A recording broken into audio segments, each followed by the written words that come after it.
Bangladesh hockey ফেডারেশনের নবগঠিত ad hoc কমিটির প্রধান সাধারণ সভা অনুষ্ঠিত হয়েছে। গত সোমবার 10 আগস্ট সকালে তেজগাঁয়ের বিমান বাহিনীর ফ্যালকন হলে এ সভা অনুষ্ঠিত হয়। এতে সভাপতিত্ব করেন কার্যনির্বাহী পরিষদের সভাপতি ও বিমান বাহিনী প্রধান air chief marshal Hasan Mahmud খান।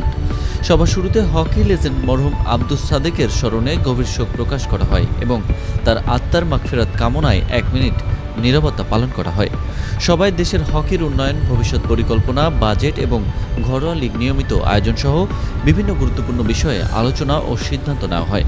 তৃণমূল পর্যায় থেকে নতুন খেলোয়াড় তৈরির লক্ষ্যে একাধিক সাব কমিটি গঠনের সিদ্ধান্ত নেওয়া হয়। সবচেয়ে গুরুত্বপূর্ণ বিষয় হিসেবে বাংলাদেশ হকি ফেডারেশনের সভাপতি একটি সুষ্ঠু, গ্রহণযোগ্য ও নিয়মতান্ত্রিক নির্বাচন আয়োজনের উপর গুরুত্ব আরোপ করেন। তিনি আগামী 90 দিনের মধ্যে ফেডারেশনের নির্বাচন সম্পন্ন করার জন্য প্রয়োজনীয় প্রস্তুতি ও দিক নির্দেশনা দেন। সভায় সাধারণ সম্পাদক সহ বিভিন্ন কমিটির অন্যান্য সদস্যরা দেশের হকিকে এগিয়ে নিতে বিভিন্ন মতামত ও পরামর্শ দেন। সভাপতিও সকলের সম্মিলিত প্রচেষ্টায় বাংলাদেশের হকিকে আন্তর্জাতিক অঙ্গনে আরও মর্যাদাপূর্ণ অবস্থানে নেওয়ার প্রত্যয় ব্যক্ত করেন।